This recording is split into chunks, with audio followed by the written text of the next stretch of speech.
Hello and welcome back to another video. In this video, I'll leave my free agency targets. So let's get into it. We had about 90 million in cap space, the start of the offseason, but now we're down to around 50. A lot of moves happened, right?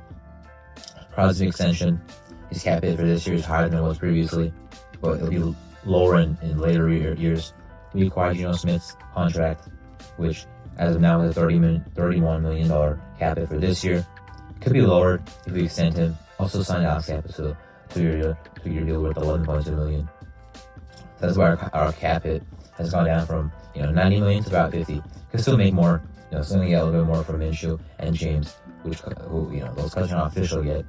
But either way, we have a lot of money to work with. And now we have the quarterback out of the way. So I'm not gonna talk about Sam Darnold, Justin Fields, Russell Wilson, Aaron Rodgers. None of that, because we got our guy Geno Smith will be our starter for next year. We'll see what happens in the draft for quarterback. But free agency, no quarterbacks. We actually have a lot of free agents that are pretty important to our team. You wouldn't think that was the case for a 4-13 team, but there are a lot of guys that we need to bring back. I think the number one priority is if we want to pay him the money he wants, Chicago America then has to get that money because he's arguably the best safety in free agency, in a pretty deep free agency class for safeties. There's a good amount of guys that are good players. So I think Merrick, I'm not sure what's going to get, but he's 25, he's homegrown. I would love to get it back. Hopefully the contract makes sense though.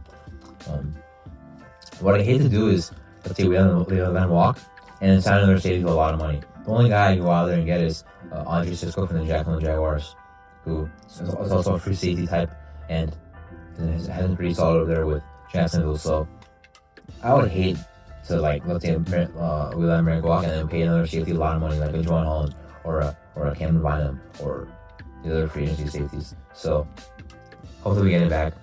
If not, I'd rather go Schubert at the safety position. That should be though. I have a feeling that we're going to go out there and we're going to spend a lot of money on a free agency cornerback. To come in here. I think Bennett can probably be a starter next year. I think Jones, I'm not sure if he's going to start. He's on the roster, but I really don't know if he's going to start. I don't really know if it's a PKL type of corner. This not really have the size. You know what I mean? So we'll see what happens there. Either way, there's a good amount of free agency cornerbacks. We have one of our own, Nate Hobbs. I'm not sure he's going to come back. 25 as well, homegrown like Merrick, but just slot safety. I think maybe we upgrade off him. He does a lot of injuries. I wouldn't mind if he brought him back, but maybe he'll walk. But either way, there's some good options in free agency. DJ Reed is probably the best one. He played with PKL for 2 years, so there's a connection there. He's a pretty good player.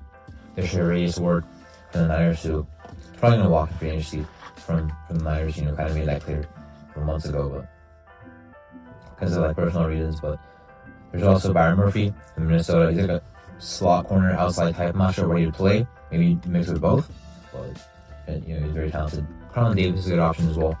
He has some familiarity with John Spine out there in Tampa Bay. At the same time, they traded him last year, so I'm not really sure if we'd want to bring in Davis, but that's an option. A cheaper option would be Paulson and Debo from the Saints. You know what I mean? To get a cornerback in here, but maybe cheaper than the other four guys I mentioned. So that's a name to keep an eye on as well. At the linebacker position, we have to resign Robert Flynn. I think we will. I'm not sure how much he's gonna get. I think it'd be a fair contract. I don't think we're gonna have to break the bank for this guy at all. Now, whether we do or we don't, we still need a linebacker too, because I'm not sure Diablo's that guy. I'm not sure we're gonna resign him either. Some options: Jamie Sherwood from the Jets had a breakout year, really good year, really young player. Maybe that's the guy that comes in. Also, Dre Greenlaw. Now that's a very interesting one because this guy is kind of like a linebacker one almost. I was obviously in San Francisco. They have Fred Warner, so he can't be the linebacker one, but Greenlaw might cost a lot of money, which is why if we were to sign Spillane, I'd probably steer away from it. I don't want to pay two linebackers a lot of money. If we were to lose Spillane, then I'd go all in for Greenlaw, but if we were to sign Spillane, I think chances of signing Greenlaw would then go down. But I think the chances that we bring in the linebacker too on a cheaper contract will go higher. Such a guy like Akeem Davis Gaither from the Bengals. 4 years over there, or sorry, I believe 5 years over there. Kind of like a rotational guy. I think this year he was a starter. Wouldn't mind bringing him in on a cheaper deal. At the receiver position, I think there's a chance that we go out there and try to get someone big. maybe Chris Godwin type. But I really don't know. I really don't see that right now. What I do see us doing is we're going to go out there and pay Tyler Lockett. We have Geno Smith. We have Pete Carroll. And, he could come in, be on a nice shoe contract. His last contract, he's getting $14 million a year. But his production has gone down since, so I really don't think he's going to get much over 10 if I had to guess. I mean, I'm not his agent, but it should be a nice contract. Team-friendly. Play with his former coach and former quarterback again. I think it'd be nice, addition for us. He's not gonna, he's not a receiver one or anything at this point. But what he is a reliable guy that stays healthy. You throw the ball to him, he's gonna catch it. He's reliable.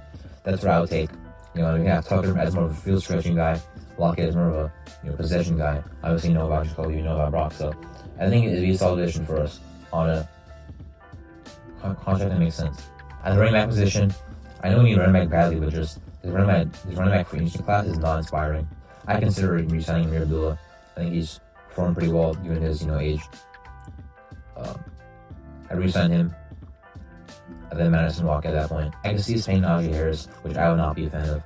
He has a career 3.9 yards a carry. He hits 1,000 yards every year. He stays healthy. But the problem is, it's a lot easier to get 1,000 yards when getting the ball so many times. He's not very efficient in my opinion. I would not be a fan of paying Najee Harris. If you want a running back option that's cheaper, then I would go pay Kenneth Gainwell from the Eagles. You know what I mean? Just a cheaper option at running back. Because in the draft, that's where it's strong. You can take Red Jones, get number 6. Even if you don't, you can still have some running backs later in the draft that you can take. I would not be a fan of paying a running back in free agency. Like a lot of money. And one last free agent I can see us going after is Anthony Nelson, the defensive lineman from the Buccaneers. He's a nice little rotational guy. Had 5 sacks last year with Tampa. Obviously, experienced with John Spintack. That signing I could just see. He can come and rotate for us on the defensive line. We'll see what happens with Malcolm Coons. That's going to be a very interesting contract. I want to bring him back, but it never makes sense, for a guy that's coming off ACL tear. Well, either way, Nelson can be a guy that comes in and rotates for us. These are just some guys that I think we'll go after. Obviously, we go after guys that are not on the list, but what I know for sure is that we got a quarterback, and they'll have to build a roster around him. So that's for sure. Anyway, that's my free agency targets for the Raiders. I'm tuning in for watching.